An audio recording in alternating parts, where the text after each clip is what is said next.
Hello everyone, good morning. Class 4, subject math. Student, आज हम आपको रिवीजन करा रहे हैं। कुछ फिल इन द ब्लैंक्स हैं, ट्रू फॉल्स हैं और फैक्टर की कुछ क्वेश्चन हैं। ओके स्टूडेंट, जिन्हें आप अच्छी प्रकार समझेंगे। ठीक है, देखिए, fill in the blanks. 6/5 is an fraction. देखिए, जो 6/5 है ये कैसी फ्रैक्शन है, किस टाइप की फ्रैक्शन है। तो स्टूडेंट, ये अगर कोई भी फ्रैक्शन है जिसका न्यूमरेटर बड़ा है और डेनोमिनेटर छोटा है, स्मॉल है न्यूमरेटर से, तो फ्रैक्शन इम्प्रॉपर फ्रैक्शन होती है ना स्टूडेंट। तो इसमें आ जाएगा इम्प्रॉपर,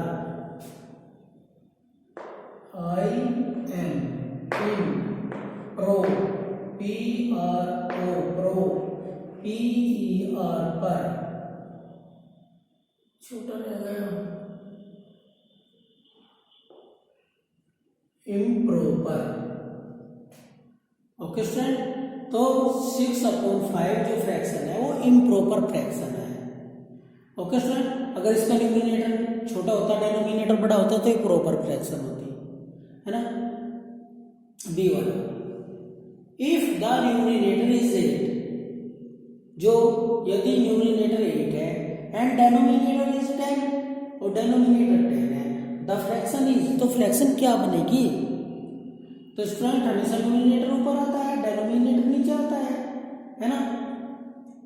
तो इसका न्यूमरेटर 8 है तो यहाँ पे 8 आ जाएगा, डेनोमिनेटर 10 है तो यहाँ पे 10 आ जाएगा। तो क्या हो जाएगा, 8/10। ओके स्टूडेंट,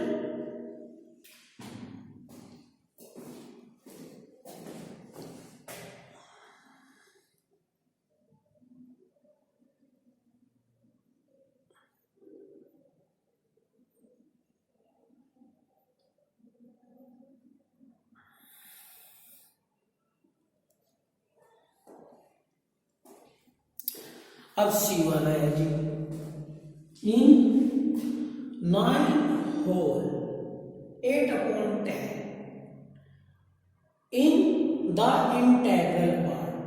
तो इसमें जो 9 होल 8/10 है, इसमें इंटीग्रल पार्ट क्या है, जो होल होता है उसे हम इंटीग्रल में बोलते हैं स्टूडेंट। ये ऐसे कह सकते हैं 9 इंटीग्रल 8/10। ओके स्टूडेंट, तो जो पार्ट है ये इंटीग्रल है जिसे हम बोल रहे हैं, तो हमें यहाँ पे लिख देना है इसी में से लिख के 5 × 6 = 30। अगर हम 5 और 6 की मल्टीप्लाई करें तो स्टूडेंट 30 आंसर आता है। इस आंसर को हम मल्टीपल बोलते हैं, और जो ये जिनकी मल्टीप्लाई करते हैं इन्हें हम फैक्टर बोलते हैं। ये दोनों फैक्टर होते हैं और ये मल्टीपल होता है ना student. So 5 and 6 are of 30, तो 5 और 6 क्या है, 30 के, तो ये पूछ रहा है तो क्या है कि फैक्टर है। आप यहाँ लिखते हैं फैक्टर, FACTOR, फैक्टर। ठीक है जी। अब 10 × 3 = 30, 10 की मल्टीप्लाई 3 में करेंगे तो 30 आंसर आ गया। तो ये फैक्टर हो गए, मल्टीपल हो गए। सो 30 है, क्या है, ऑफ 10 और 3 का, 10 और 3 का क्या है, मल्टीपल है। तो यहाँ लिख देंगे multiple,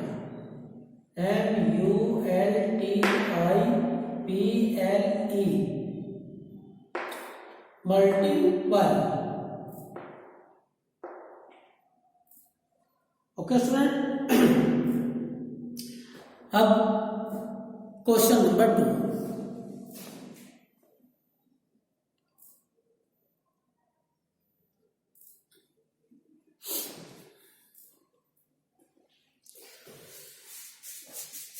the 9th multiple of 3। No क्या है, 3 का 9th, 9 है मल्टीपल इज 10। अगर हम 3 का टेबल 9 टाइम्स रीड करें तो 10 आंसर आएगा। ये क्या है स्टूडेंट, आ जाएगा 9, 3 9 के तो कितने होते हैं 27 होता है। ये 10 लिखा है तो स्टूडेंट ये फॉल्स है। ठीक है, इस प्रकार आपको ये करके देखना है। अब क्वेश्चन नंबर 2, क्वेश्चन नंबर 2, 10 को अगर हम 5 से डिवाइड करें तो 5 2 जा 10, तो स्टूडेंट अगर हम इसे काटें यहाँ पे 2 आएगा और 2 मल्टीप्लाई 2 2 मल्टीप्लाई 1 इक्वल टू 2, तो आंसर आ रहा है 20। तो ये भी, ये जो क्वेश्चन है ये गलत है, रॉन्ग है, तो ये भी फॉल्स हो जाएगा। ओके, अब नेक्स्ट क्वेश्चन की ओर चलते हैं।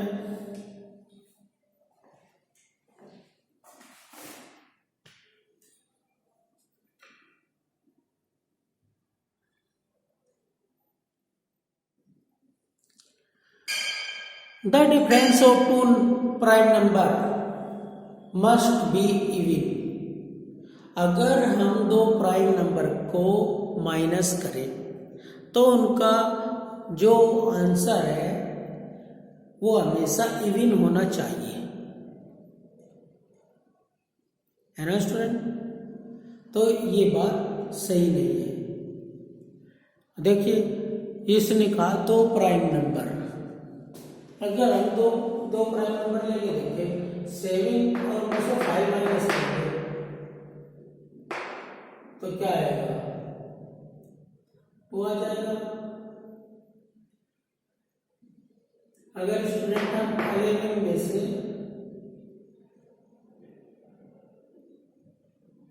19 में से 11 माइनस करें तो कितना आ जाएगा 12 13 14 15 16 17 18 19।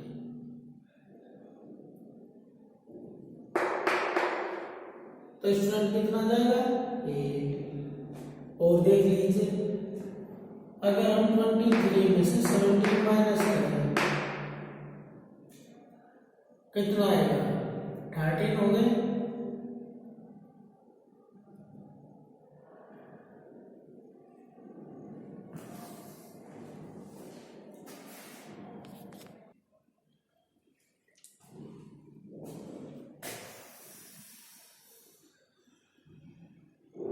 तो स्टूडेंट यहाँ पे 6 आ जाएगा, यहाँ 0 आ जाएगा, ये भी अगर स्टूडेंट हम यहाँ 3 लेंगे 2 माइनस करेंगे तो 1 आएगा। तो स्टूडेंट हमेशा देखिए ये भी नंबर आए, ये भी नंबर आए, ये भी नंबर आए, लेकिन यहाँ पे 1 आया तो हमेशा ये नंबर नहीं आता, है ना। तो ये भी आपको फॉल्स है।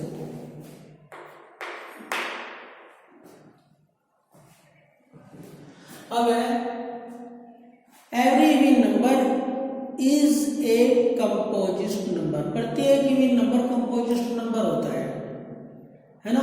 तो ये बात भी गलत है। जो 2 है वो इवन नंबर है लेकिन कंपोजिट नहीं है, तो ये भी false. Okay student, 56 is a multiple of 8। देख लीजिए 8 के टेबल में 56 आता है, 8 7 का 56 ओके आता है। तो स्टूडेंट ठीक है जी।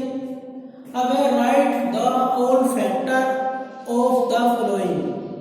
नीचे जो डिजिट आपको दी गई है उनके आपको सभी फैक्टर्स लिखने हैं, ठीक है जी। तो इनके सभी फैक्टर लिखने हैं। सभी फैक्टर का मतलब जिन जिससे ये डिवाइड होता है वो इनके फैक्टर होते हैं। ओके स्टूडेंट, देखिए 36 है, अब 1 तो इसका फैक्टर होगा ही, अरे 36 भी इसका फैक्टर होगा। यहाँ 2 फैक्टर तो होते ही है ना, हमें पता होता है 2 फैक्टर तो सभी के। अब हमें इसके और फैक्टर निकालते हैं। तो स्टूडेंट हम क्या करेंगे, इसे हम 36 को 2 से डिवाइड करेंगे। 1 हमने यहाँ पे लिख दिया क्योंकि 1 इसका फैक्टर था। ओके स्टूडेंट, ये 36 भी इसका फैक्टर है, इसे भी हमने लिख दिया। अब हम इसे 2 से डिवाइड करेंगे, 2 से डिवाइड करेंगे 2 1 जा 2 बचता 6 8 जा 60। तो स्टूडेंट जो भी आंसर आएगा एक तो और जिससे डिवाइड किया है एक डिजिट लो, तो ये दोनों भी इसके फैक्टर होते हैं। तो इधर लिखेंगे 18 यहाँ पे लिखेंगे। अब इसे हम 3 से डिवाइड करेंगे। क्या है, 3 से डिवाइड हो जाएगा, 3 हो गया 3, बच गया हमें, उतार लिया 6 ओ 2 जा 6 स्टूडेंट हो गया। तो 3 इधर आ जाएगा और 12 इधर आ जाएगा, है ना स्टूडेंट। अब हम इसे 4 से करेंगे, 4 9 जा 36। तो स्टूडेंट 4 इधर आ जाएगा और 9 इधर आ जाएगा, है ना। अब हम इसे 5 से होने लगे, 5 से ये डिवाइड होता है जिनके वंश पर 0 या 5 है। तो स्टूडेंट अब हम इसे 6 से करेंगे, 6 इधर आएगा, 6 इधर, 6 हो गया 36। तो स्टूडेंट 6 हम यहाँ लिखेंगे। अब ये वाला 6 नहीं लिखेंगे, तो एक डिजिट को हम 2 बार रिपीट नहीं करते। जब एक डिजिट 2 बार आ जाए तो वहीं छोड़ देते हैं, ठीक है। और जो ये है इसे हम यहाँ पे लिखेंगे।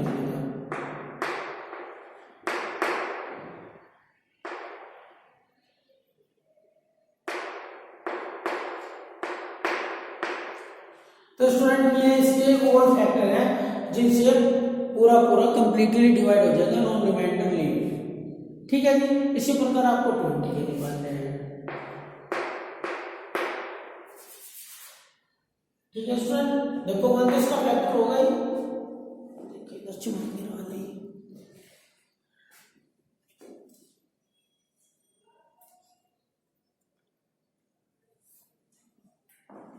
तो देखिए स्टूडेंट अब हम इसे 20 को 2 से डिवाइड करेंगे, 2 से डिवाइड करेंगे क्या आ जाएगा, है ना। तो हम 2 को यहाँ लिख देंगे, 10 को कुछ समय के लिए यहाँ लिखेंगे।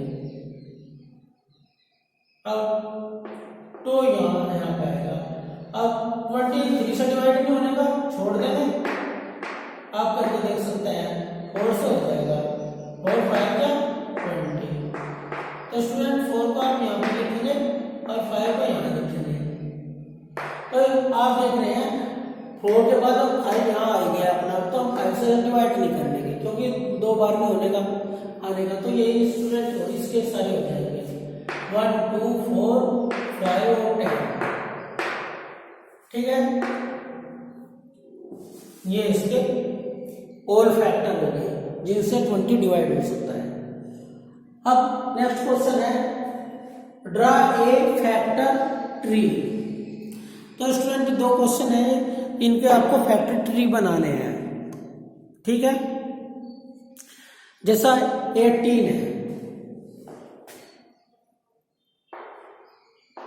18 आप यहां लिखिए, उसे ऐसे करेंगे,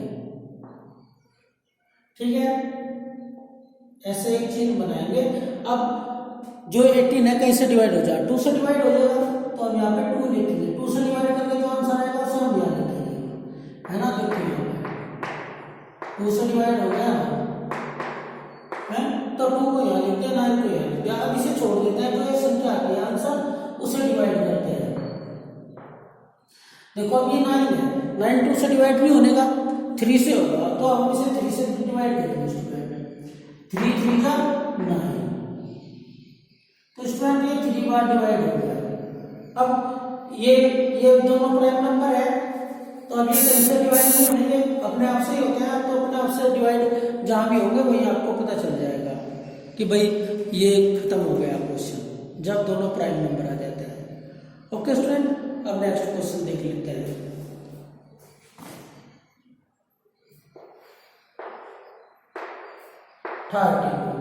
ये भी 2 से डिवाइड हो जाएगा स्टूडेंट 15 बार। अब जो आंसर आएगा उसे डिवाइड कर रहे हैं, 2 से नहीं होने का, 3 से हो जाएगा, 3 5 का 15। तो स्टूडेंट 5 जो है वो प्राइम नंबर आ गया, है ना। तो ये 5 से डिवाइड होगा, तो 5 से डिवाइड करके कोई फायदा नहीं है, तो यही खत्म, यही छोड़ देगा हमसे। तो इसका यही आंसर हो जाएगा। तो स्टूडेंट इस तरह अगर आपको कोई क्वेश्चन आता है कि भाई फैक्टर ट्री बनाइए, फैक्टर ट्री ड्रा कीजिए, है ना, तो आप उसे ऐसे करेंगे, ठीक है स्टूडेंट। तो इस प्रकार वो बहुत सारे क्वेश्चन हैं आपकी बुक में जो इसी तरह के हैं, वे आप अपने आप देख के रफ कॉपी पे रिवाइज कीजिए। ओके स्टूडेंट, आप 15 से 25 तक के टेबल आपको लिखने के लिए आ सकता है, कोई भी टेबल, तो उन्हें भी याद कर लीजिएगा। Okay student, thank you.